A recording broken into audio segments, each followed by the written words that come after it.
Quando a gente fala sobre casamento, eu particularmente adoro esse assunto, falar sobre casamento. Eu lembro quando eu era adolescente e naquela coisa de ter uma amiga na adolescência, no colégio. Eu lembro que eu falava brincava até com uma amiga que eu tinha uma certa paquera. A gente falava que a gente ia casar no futuro. A gente tinha até o nome dos filhos já planejado, porque meu sonho era casamento. Eu pensava assim, eu vou casar antes dos 25 anos. Eu vejo minhas filhas quando elas vão em casamento e o desejo de ser daminha de honra, sabe? Aquelas coisas, e o olho brilha quando fala que alguém vai casar, que vai ter um casamento. É assim, não é? Eu lembro depois entrando para a igreja e conhecendo a passagem na Bíblia, que é Provérbios capítulo 18, versículo 22. Quem encontra uma esposa, encontra algo excelente, recebeu uma bênção do Deus eterno. Eu lembro a primeira vez que eu vi essa passagem, eu falei, é isso mesmo, eu quero me casar, eu quero ter uma esposa, eu quero receber essa bênção do Senhor.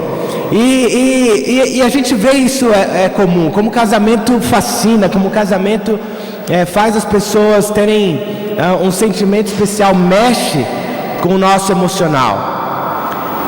E aí a gente começa a ouvir no mundo, nossos amigos no trabalho, em várias situações, piadas sobre casamento, piadas jocosas, né? Frases jocosas, piadas ruins sobre casamento.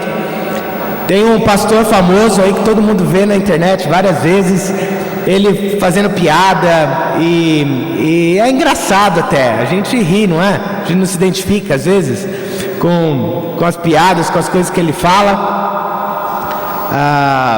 Existem camisetas, não é? Camisetas que vendem com frases engraçadas sobre casamento, com piadas engraçadas sobre casamento. Eu coloquei algumas aqui na projeção. Olha lá. Uma camiseta. Entrei numa fria. Pode passar. Game over. Acabou a brincadeira. Olha esse outro aqui, ó. O cara tá de joelhos dando cartão de crédito pra mulher. E ela com a mão na cintura assim, vamos lá. Recém-casados, a mulher arrastando o cara. Essa eu achei horrível. Casamento é igual submarino, flutua, mas foi feito para afundar. E essa daqui, ó, a forca, aquela brincadeira das crianças de fazer forca lá, casamento. O cara correndo, quem não quer ser enforcado. Então, Deus fala que é uma bênção, que é maravilhoso, algo excelente. E nós, ao nosso redor, a gente ouve piadas, a gente ouve o contrário, a gente ouve que é morte, que você vai ser enforcado. É engraçado, a gente ri, mas ao mesmo tempo é triste. É triste que essa ideia tem se perpetuado, essa ideia tem se espalhado de que casamento seja algo ruim. Hoje eu vou falar sobre três momentos em que nós podemos encontrar na Bíblia, 3 pontos. A primeira coisa que eu queria falar é sobre o que a Bíblia fala sobre casamento no plano de Deus, nos moldes de Deus, como Deus planejou o casamento. Depois a gente vai ver o que foi que atrapalhou esse plano de Deus, como houve essa distorção da ideia sobre casamento aos olhos de Deus. E depois, como a gente pode restaurar isso. E mesmo depois de ter tanta distorção, ter sido tão distorcido o conceito de casamento, a gente restaurar para as nossas vidas esse conceito. Bom, para começar eu gostaria de ler Gênesis capítulo 2. Vamos ler do versículos 18 até o 25.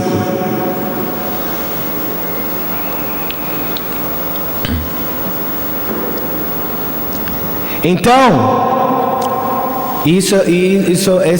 esse trecho nós vamos usar para falar sobre como Deus criou o casamento, né? Casamento aos olhos de Deus. O que Deus tinha em mente quando Ele nos criou e criou o casamento? Então o Senhor Deus declarou: não é bom que o homem esteja só. Farei para ele alguém que o auxilie e lhe corresponda. Depois que formou da terra todos os animais do campo e todas as aves do céu, o Senhor Deus os trouxe ao homem para ver como este lhes chamaria. E o nome que o homem desse a cada ser vivo, esse seria o seu nome. Assim o homem deu nomes a todos os rebanhos domésticos, às aves do céu e a todos os animais selvagens. Todavia não se encontrou para o homem alguém que o auxiliasse e lhe correspondesse. Então o Senhor Deus fez o homem cair em profundo sono, e enquanto este dormia, tirou-lhe uma das costelas, fechando o lugar com carne. Com a costela que havia tirado do homem, o Senhor Deus fez uma mulher e levou até ele. Disse então o homem: esta sim é o osso dos meus ossos e carne da minha carne. Ela será chamada mulher, porque do homem foi tirada. Por essa razão, o homem deixará pai e mãe e se unirá à sua mulher, e eles se tornarão uma só carne. O homem e sua mulher viviam nus e não sentiam vergonha.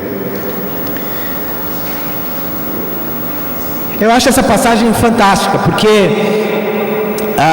sempre que vai se falar sobre casamento, inúmeras aulas, quem fala, dá muitas aulas sobre casamento, ou quem escreve livros sobre casamento, quem participa de aconselhamento, eles sempre voltam a essa passagem para lembrar como Deus criou o casamento, como Deus criou o homem e como Deus criou a mulher.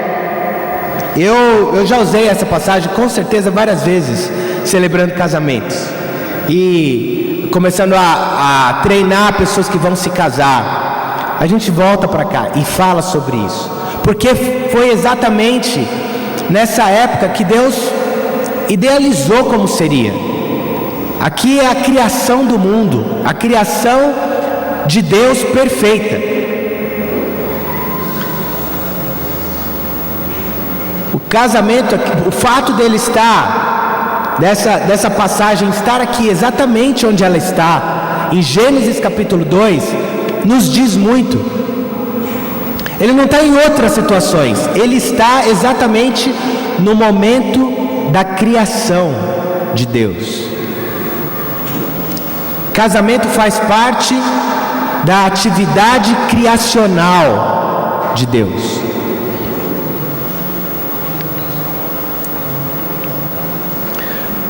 Nesse momento não existia pecado ainda. Na verdade, nesse momento não existia ainda nem lei.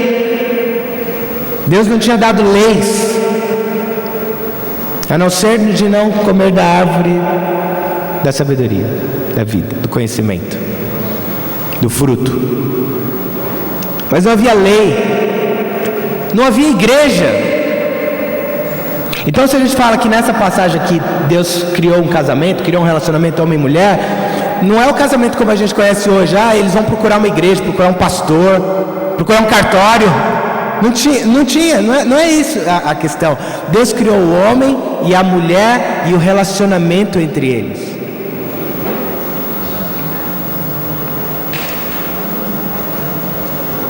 Sabe como era o paraíso? Eu gosto e peço para que vocês leiam depois exatamente como era o paraíso. Tinha tudo de bom: a água, o berilo, tinha riqueza, tinha o que comer, o que beber do bom e do melhor. Todos ficariam fascinados vendo o paraíso.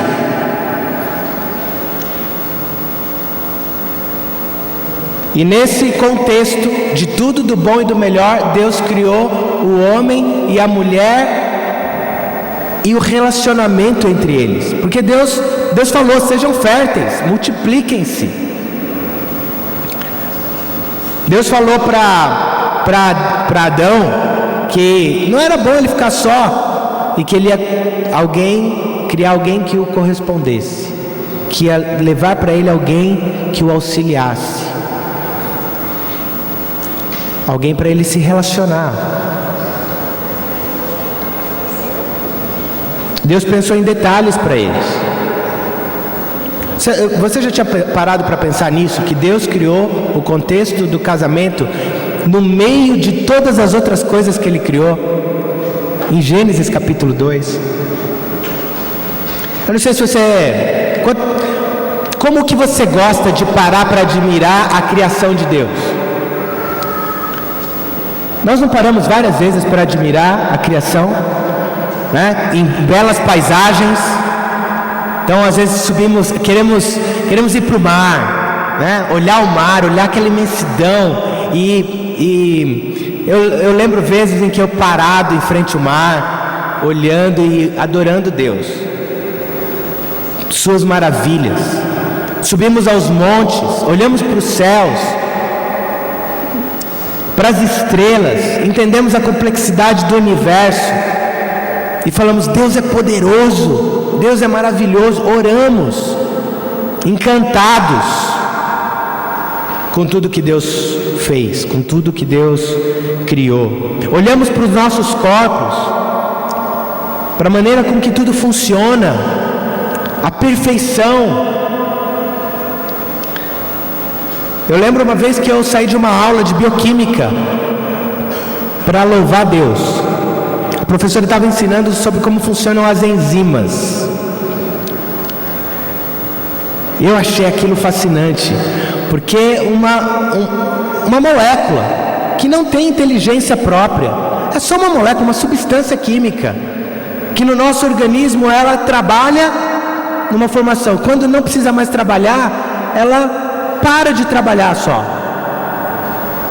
Chama controle alostérico das enzimas. Era fascinante. E a professora falando sobre isso, maravilhada, ela falava assim: gente, vocês veem como a natureza é maravilhosa. E eu falava assim: é Deus, professor, é Deus. A natureza que Deus criou, tudo perfeito. Ela sabe quando ela precisa trabalhar e ela para de trabalhar quando não precisa mais trabalhar. Quando pensamos no funcionamento do nosso corpo, nós adoramos Deus. Sabe, tudo isso foi criado e o casamento foi criado junto. Faz parte dessa perfeição. Faz parte da maravilha de Deus.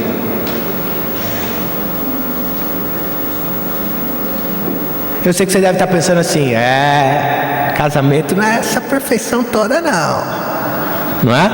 Mas por enquanto eu quero que você apenas confie em mim. Olha, Deus criou esse relacionamento no meio de toda a perfeição de sua criação.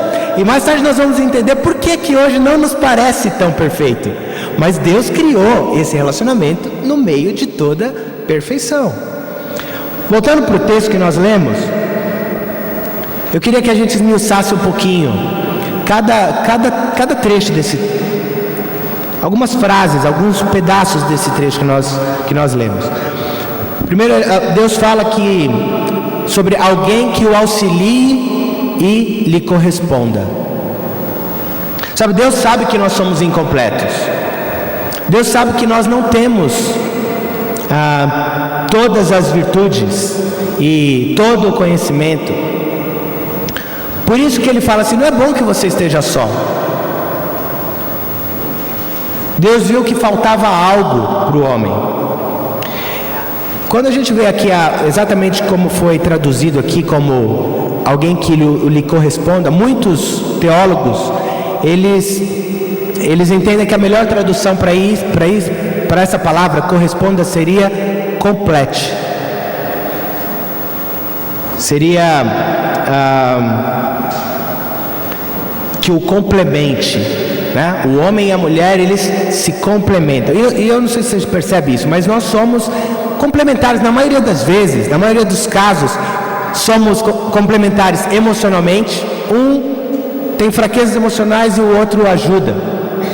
Somos diferentes e complementares emocionalmente, espiritualmente e até mesmo fisicamente.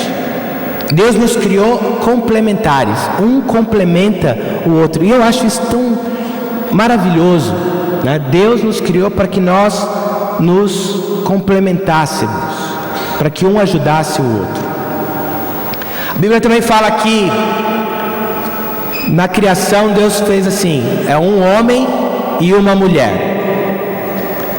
Ele fala assim, então o homem deixa a sua mulher e os dois, né? Os dois, um homem e uma mulher. Então, no plano de Deus, casamento é algo heterossexual e monogâmico. É um homem e uma mulher. Não são dois homens, não são duas mulheres, não é um homem com duas mulheres. No plano de Deus, é um homem com uma mulher. Também a Bíblia fala que ele deixa seu pai e sua mãe. Eu acredito que o casamento é a hora que Deus fala assim, olha, vai chegar uma época que você vai marcar sua vida, marcar a transferência de uma etapa. Você passa de uma etapa para outra etapa. Você amadurece. Eu não estou querendo dizer que os solteiros não amadurecem. Não é isso que eu estou querendo dizer. E também não estou querendo dizer que todo mundo que se casa já se casa maduro. Mas deveria ser. Aos olhos de Deus, é a hora que você deixa de ser criança, deixa de ser dependente dos seus pais e vai criar sua família, vai para uma outra etapa de vida. Mas deixar o seu pai e a sua mãe. Sabe por isso que naquela época existiam os dotes, né? Eles davam uma quantidade de dinheiro para que os seus filhos pudessem então começar uma vida juntos e não voltar depois. E até hoje é mais ou menos assim, né? A gente vê os pais se sentindo preocupados em ajudar seu filho a comprar uma casa, né? Ou a custear os gastos no casamento propriamente, mas há um interesse dos pais formarem os filhos, ajudarem eles a serem independentes e casarem, e depois não volta, né? Há uma ideia assim, e foi assim mesmo que Deus criou. Deixa seu pai e sua mãe, vai construir a sua vida.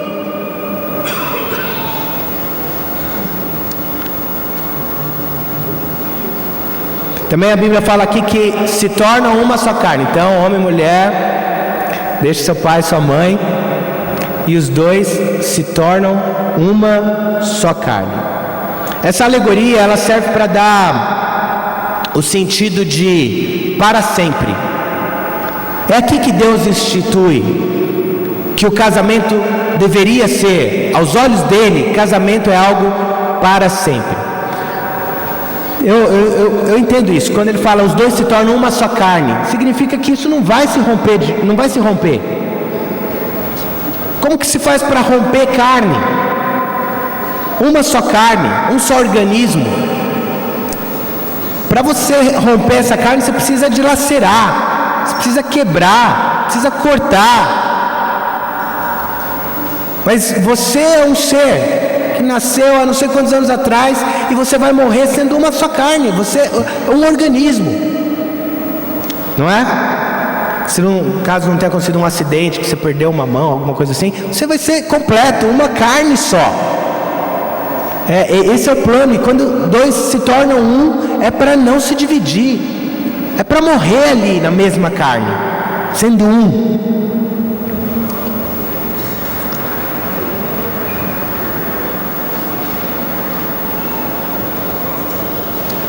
Eu vejo que essa passagem que fala sobre os dois se tornarem um, também ela significa outra coisa. Significa como é o compromisso de um casamento. E o casamento é isso mesmo.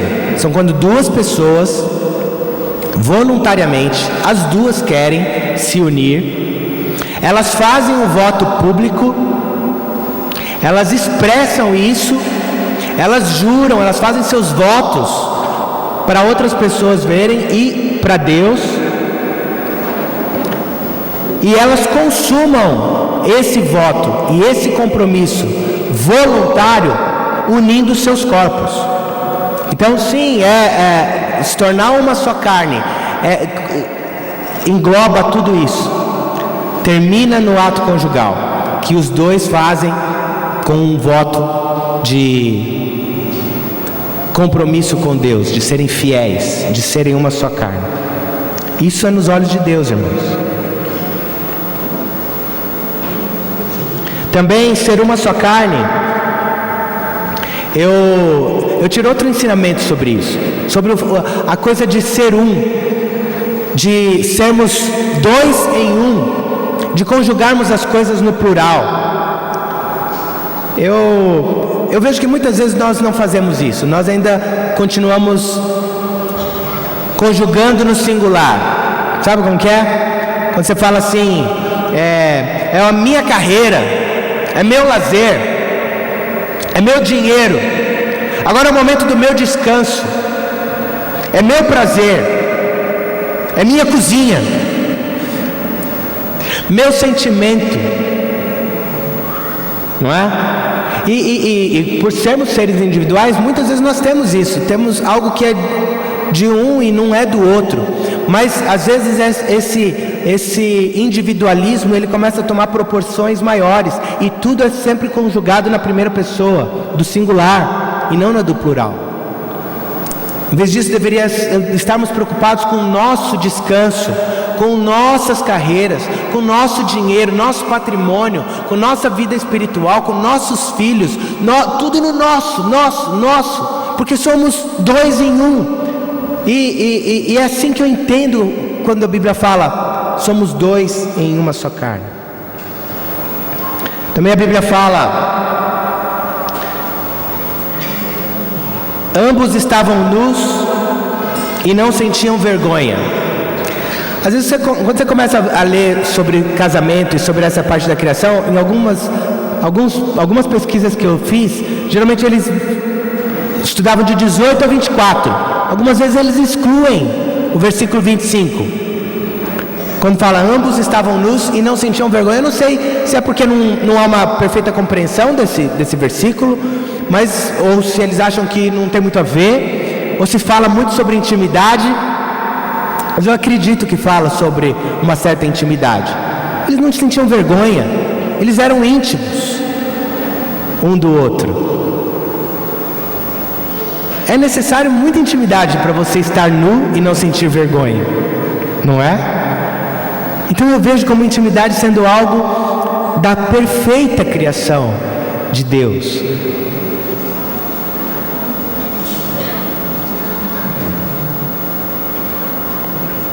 E muitas vezes nós não temos tanta abertura para falar com o nosso cônjuge, de falar dos nossos medos, de falar das nossas vergonhas, de ser completamente aberto, nossas inseguranças, nossas frustrações. Alguns não têm coragem de falar sobre seus sonhos com o seu cônjuge. Outro tabu é falar sobre desejo, não é? Mas versículo 25 fala, eles não sentiam vergonha e estavam nus. Sabe, sobre distorção, então isso que eu falei foi como Deus planejou as coisas, como Deus planejou o casamento, algo lindo e maravilhoso. Mas o que acontece? Acontece a distorção. Não demorou muito para o ser humano fazer um pouco diferente do que Deus tinha planejado, não é? Em Gênesis capítulo 3 versículo 1, a Bíblia já começa nos apresentando a serpente, aquela que ia trazer tentações, aquela que ia trazer pecado. No capítulo 3 vem a fraqueza humana, vem a rebeldia, a desobediência a Deus, não é? Ou seja, nós temos 2 capítulos de perfeição, de paraíso, E aí no capítulo 3, tudo já não é mais como era. No capítulo 4, no versículo 19, a Bíblia nos apresenta Lameque tendo 2 mulheres. Opa, são 2 capítulos só. Em Gênesis capítulo 6, versículos 1 e 2,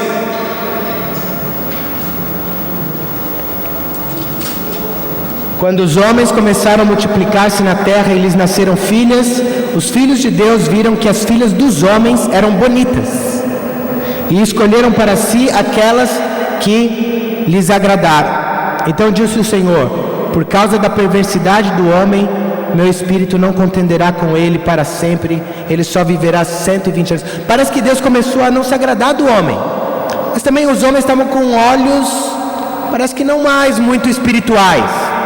Filhos de Deus começaram a olhar para as filhas dos homens e depois você pode estudar melhor sobre o que significa isso. Mas dá para ver claramente, Deus não se agradou disso. Pela beleza, os homens começaram a olhar mais para a beleza, viram que elas eram bonitas, e nada contra ser bonita, e nada contra você achar sua esposa bonita, que bom que você acha, mas parece que algo estava diferente do que era o plano de Deus aqui. Em Gênesis 16, versículo 4, mostra Abraão também.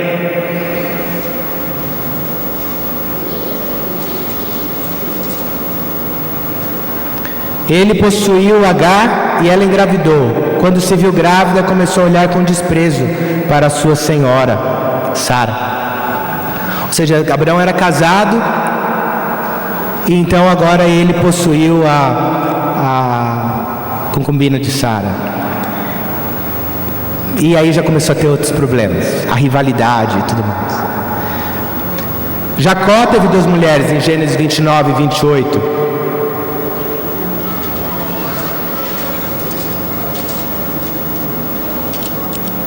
Jacó concordou, passou aquela semana de núpcias com Lia, e Labão lhe deu sua filha Raquel por mulher. Sabe quanto tempo ele ficou casado com Lia? 1 semana. Passou as núpcias e aí já casou. Eu não sei se era 1 semana, desculpa, mas passou as núpcias e já se casou com a outra. Continuou casado com Lia, mas também agora é casado com Raquel. Os homens de Deus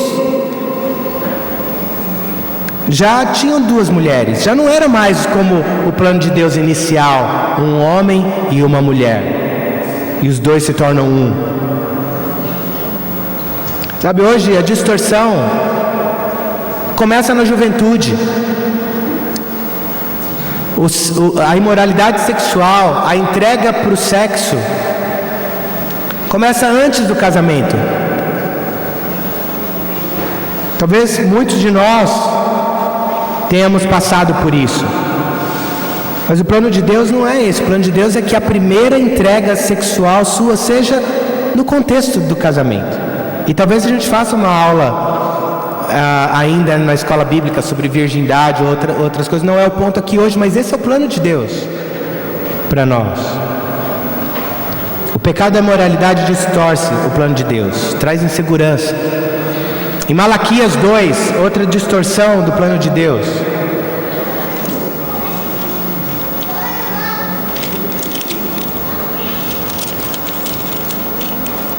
Versículos 13 a 16.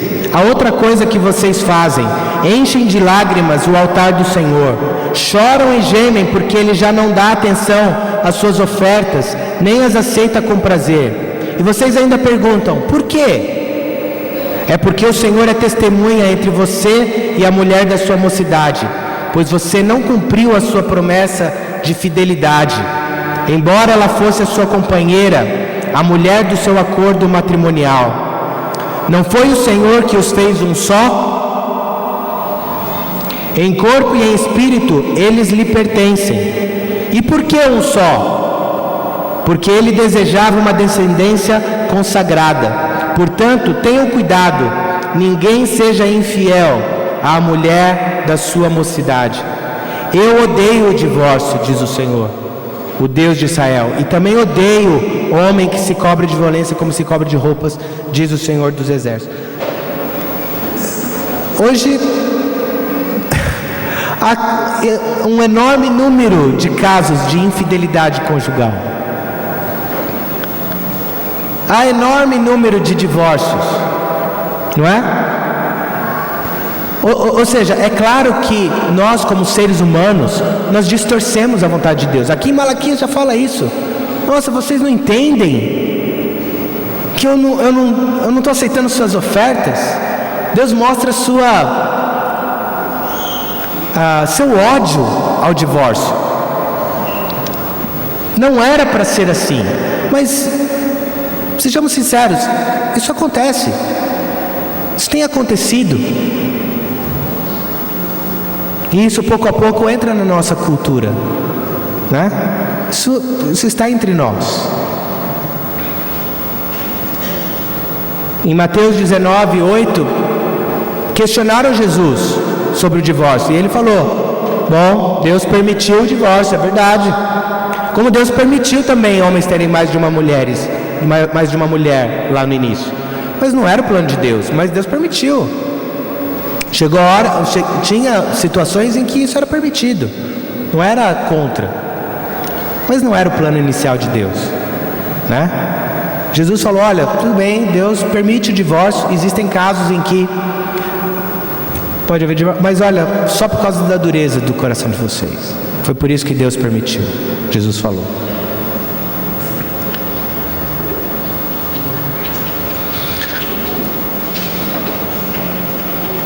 Outra coisa que acontece é egoísmo, que distorce a vontade de Deus, né? Ou seja, não conseguimos ser um só, sendo dois, porque nós estamos muito preocupados individualmente conosco mesmos. Estamos preocupados em sermos felizes, minha felicidade. Sabe, o propósito real do casamento não é sermos felizes. Não é esse o propósito de casamento. Mas Deus nos fez com habilidades. Por exemplo, no passado, pessoas não se casavam porque se apaixonavam. Isso é muito da nossa cultura ocidental hoje. Mas os casamentos eram arranjados, pais, então, e muitas vezes o casamento acontecia sem haver essa paixão que nós tanto falamos, né? Mas Deus nos fez com habilidades para aprender a amar, aprender a ter a paixão, construir o relacionamento e crescer nessas áreas e sermos felizes. Em Mateus capítulo 7, versículo 12,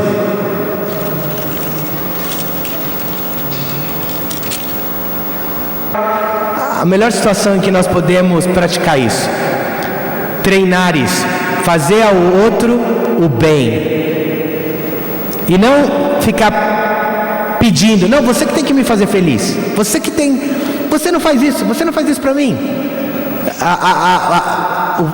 O ideal seria você fazer o outro feliz, se preocupar em fazer o outro feliz, se preocupar em servir o outro. E o outro vai estar preocupado em te servir, em te fazer feliz, e tudo vai dar certo, não é? Mas ao contrário, nós estamos, muitas vezes, você me serve, querendo que o outro sirva, ao invés de você servir primeiro. Jesus ensinou isso. Sirva primeiro, faça ao outro o que você quer que ele faça. Assim parece tão mais simples, né? E na prática a gente fala: não, é bem mais complicado do que isso, viu, Alexandre? Não é bem assim. Mas é exatamente esse o problema. Nós distorcemos. O pecado que habita em nós é que não permite fazermos exatamente como Deus planejou. Sabe, temos muito orgulho. Isso. Antes disso, sobre manter-se ligado aos pais, também é outra coisa que acontece hoje em dia.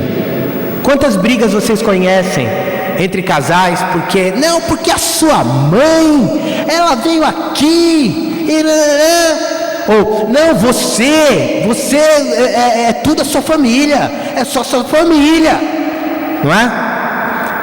Se casam, mas ainda a ligação emocional com os pais e com a família geram tantas brigas, tantas discórdias. Ao invés de serem um, ainda está cada um com a sua. É minha família, E isso realmente é algo que nós vemos muito hoje em dia. E a Bíblia falou que deixa pai e mãe e vai construir sua família, não é? E também tem o outro lado também, o lado dos filhos. Esse é o lado dos filhos, né? Eles acabaram de sair da casa dos pais e ainda estão muito grudados com os pais. Tem o outro lado, o lado dos pais, que agora os filhos estão casando. Também tem que deixar os filhos irem, né? Que é difícil também, não é? Deixar os filhos irem. Mas quantas vezes nós vemos casais que estão muito mais ligados emocionalmente aos seus filhos do que ao cônjuge,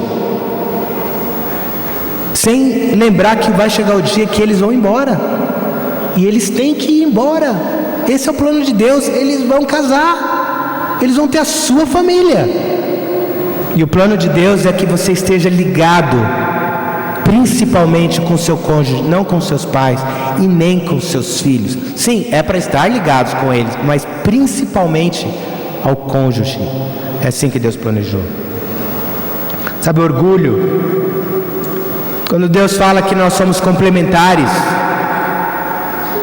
e no nosso casamento nós não aprendemos um com o outro, isso é completamente fora do que Deus planejou. Porque se nós somos complementares, sim, você não é perfeito. Você precisa do seu cônjuge para te ajudar nas áreas em que você é fraco. Assuma isso. Eu tenho fraquezas, meu amor, me ajuda. Mas muitas vezes estamos escondendo nossas fraquezas e impedindo de aprender um com o outro, de crescer no relacionamento. Olhe bem para o seu cônjuge. Veja como ele tem forças que você não tem e que você precisa aprender. Sabe, nesse cenário nós falamos assim: nossa, erramos feio, hein? Deus planejou uma coisa e nós estamos indo em direção oposta. Há esperança? Então o que eu queria falar é 2 Coríntios capítulo 5. Deixa eu ver como está meu tempo aqui. 2 Coríntios capítulo 5, versículo 17. Portanto, se alguém está em Cristo, é nova criação. As coisas antigas já passaram, eis que surgiram coisas novas. Nosso Deus, irmãos, é o Deus que restaura tudo. Ele restaurou nossas vidas. Nós estávamos completamente distantes de Deus, mortos em nossos pecados, e pudemos ser restaurados. Nova criação. Somos novas pessoas, transformados.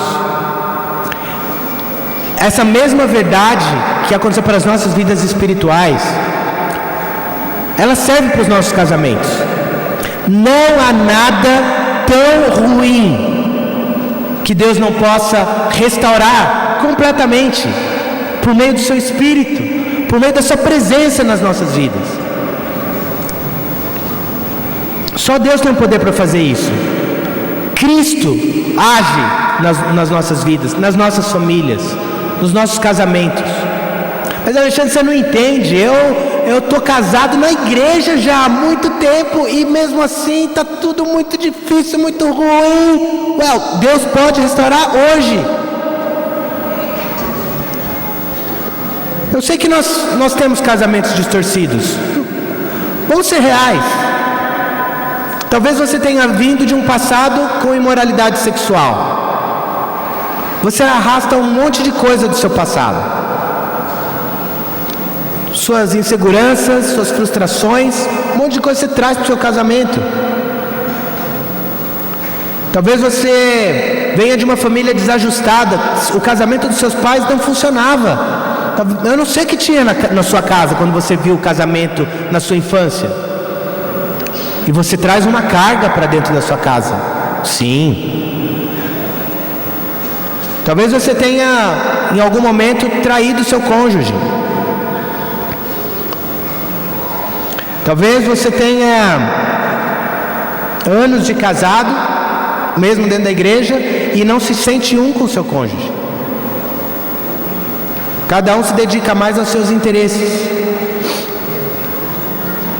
Talvez vocês não estejam totalmente comprometidos na vida espiritual, na criação dos filhos.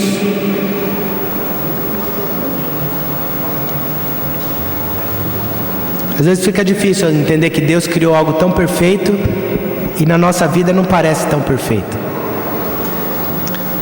Mas eu queria falar duas coisas aqui sobre o paraíso e o casamento. Sabe, no paraíso, duas coisas: não havia pecado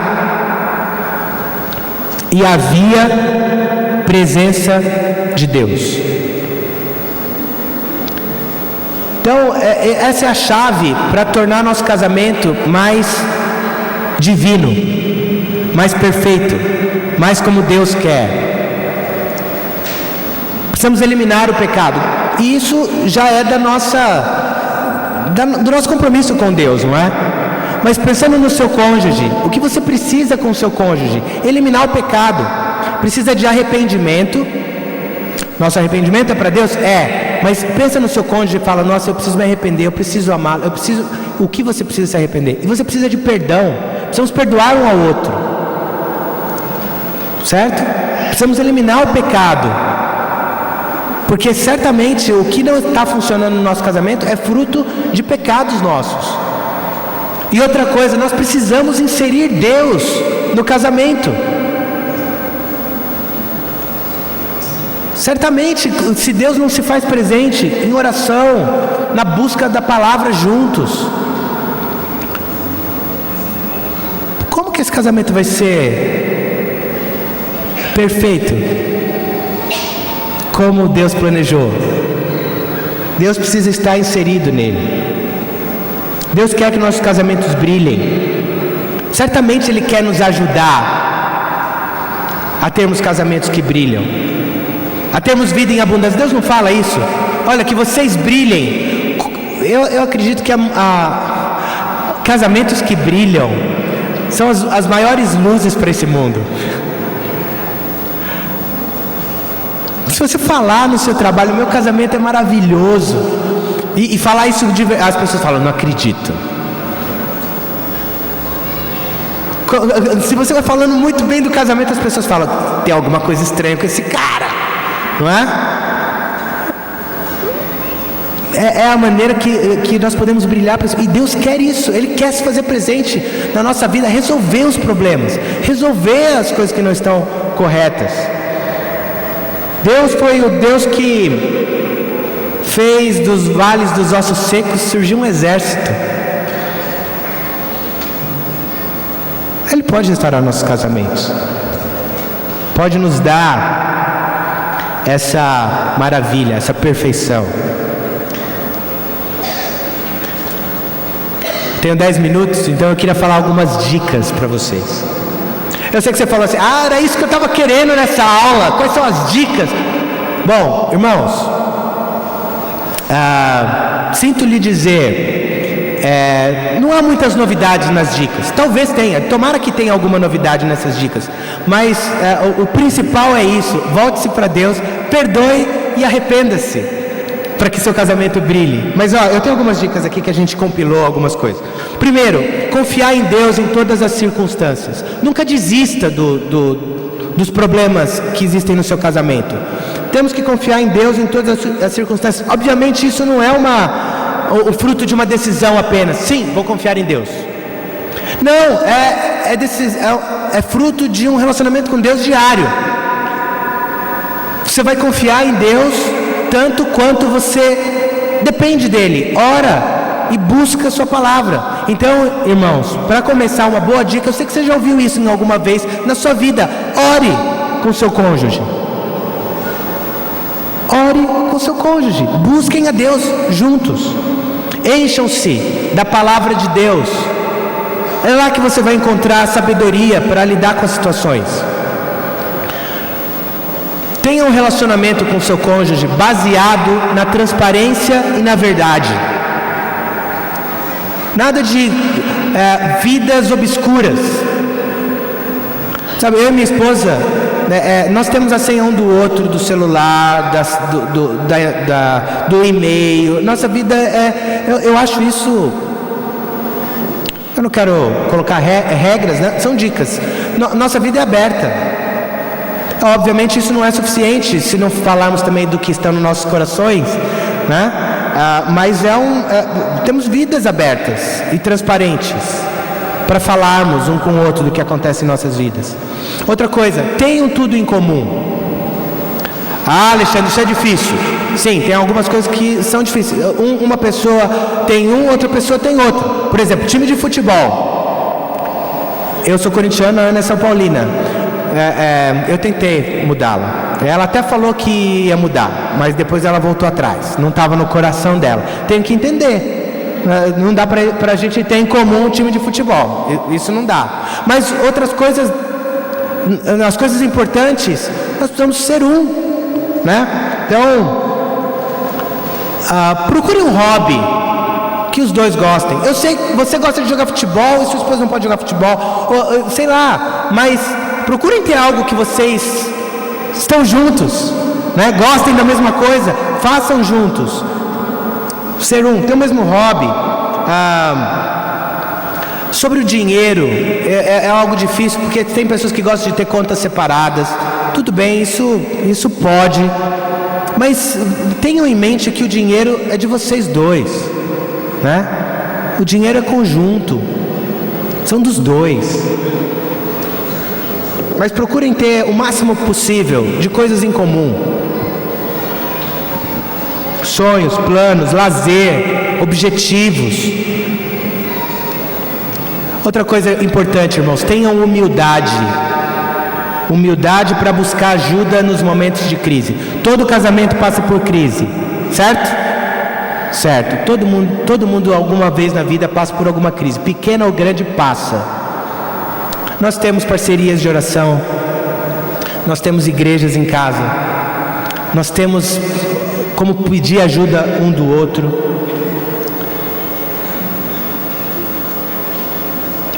E nós precisamos buscar ajuda. Não podemos permitir a crise ficar por muito tempo em nossas vidas. Sabe, precisamos cuidar da intimidade. É grande o número de pessoas que não cuidam dessa área dos seus casamentos e destroem seus casamentos. Conversem, não negligenciem. O que a Bíblia fala? Não deem lugar ao diabo. Sabe, tem situações na vida que é muito difícil você ser humilde e buscar ajuda, não é?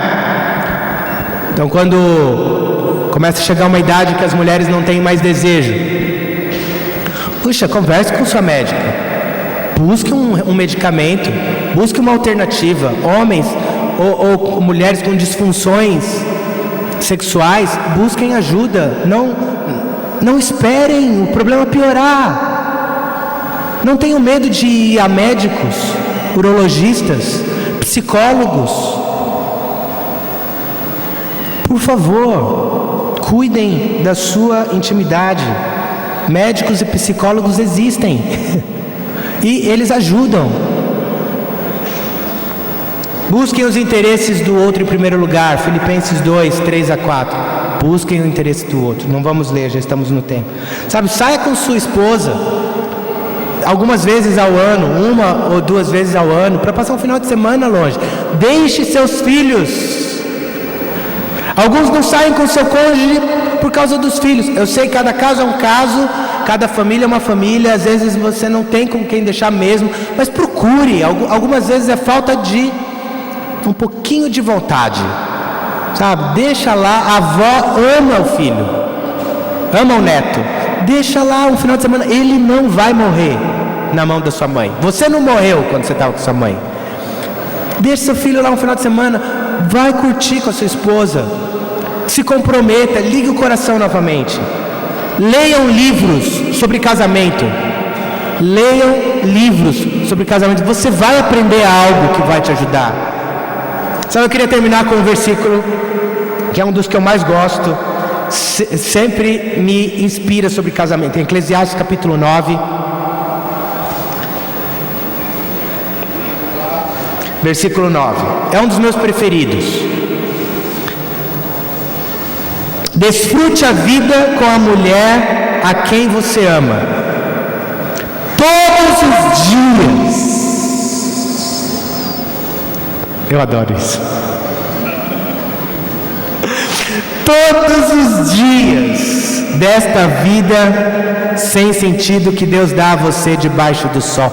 Ele repete depois: todos os seus dias sem sentido. Eu gosto quando a Bíblia reforça alguma coisa, porque me dá a ideia de que Deus está querendo falar algo para você não deixar passar. Desfrute a vida com a mulher a quem você ama todos os dias. Eu não sei se você vai fazer amor todos os dias. Geralmente isso não funciona bem. Não sei se Não sei se é isso que está querendo dizer, mas pelo menos um beijo gostoso todo dia, um abraço gostoso todo dia, um sorriso, diversão, gargalhadas juntos. Mas desfrute sua mulher todo dia. Não tem nada mais sem sentido na vida do que você viver aqui e não poder não fazer isso, sendo que você tem um cônjuge. Desfrute-o. Deus está falando todo dia. E se tem alguma coisa que está impedindo você de desfrutar do seu cônjuge todo dia, vai lá, busca o que está precisando ser resolvido, com humildade, com abertura. Não há muito mais o que se falar sobre casamento. Há muito mais o que se falar sobre casamento. Sim, dá para citar muita coisa sobre casamento, mas sobre o básico do casamento é isso, irmãos. Deus criou tudo perfeito. Nós, como seres humanos, muitas vezes estragamos como Deus fez perfeito, e nós precisamos restaurar isso. E nós temos o Espírito de Deus, nós temos Deus conosco para fazer isso, temos as armas de Deus para construir nossos relacionamentos, para restaurar nossos relacionamentos e curtir cada dia feliz com o nosso cônjuge, tá bom? Era isso que eu queria falar. Muito obrigado.